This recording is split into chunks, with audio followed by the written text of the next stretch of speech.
Nordstrom employee. On November 28, 2014, the Nordstrom store on North Michigan Avenue in Chicago bustled with Black Friday shoppers. Holiday music played softly through speakers as customers browsed discounted luxury goods. Nadia Izaldine, a 22-year-old seasonal employee, stood behind the cosmetics counter on the second floor. The University of Chicago law student had taken the temporary position to help pay for her education. It was 8:30 p.m., and Izaldine had been on her feet since the store opened at 8 a.m. She had requested the day off. It was her birthday, but management had denied the request due to the holiday rush. She had less than 30 minutes remaining in her 12-hour shift. Store security cameras captured Marcus D., 31, entering the building at 8:26 p.m. He walked directly to the escalator, bypassing the holiday displays. D was Izaldine's ex-boyfriend. Their relationship had ended nearly a year earlier. Court records would later reveal that Izaldine's family had tried to obtain a protective order against D, citing months of physical and emotional abuse.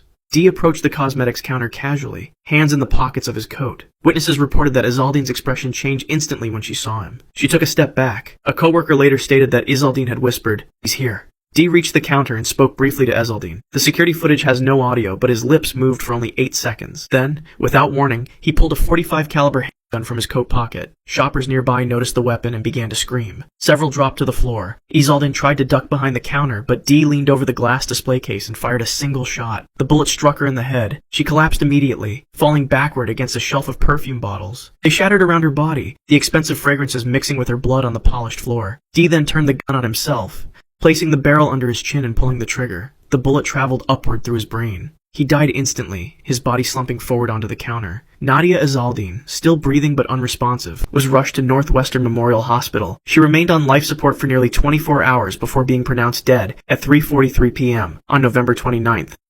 Delivery driver. Death by exhaustion.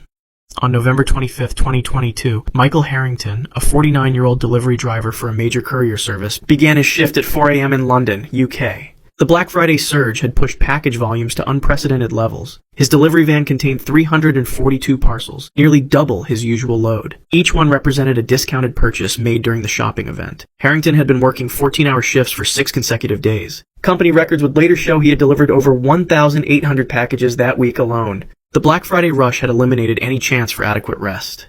His supervisor had texted him repeatedly about meeting metrics and clearing backlogs. At 7:30 a.m., Harrington delivered his first package of the day. The customer noted that he seemed unusually pale and was sweating despite the cold November morning. By noon, he had delivered 147 parcels. His tracking device showed no break periods. The van's GPS recorded brief stops lasting only seconds as he ran packages to doorsteps. At 3:15 p.m., Harrington called his wife. A 4-minute conversation, later recovered from phone records, revealed his exhaustion. "I can't feel my legs anymore," he told her. "My chest feels tight." She urged him to return to the depot, but he responded that he still had 118 deliveries remaining and couldn't afford to lose the job.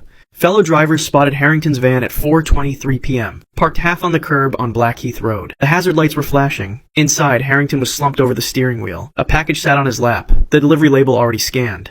The first responder, an off-duty nurse, found him unresponsive. His skin was cold, his lips blue.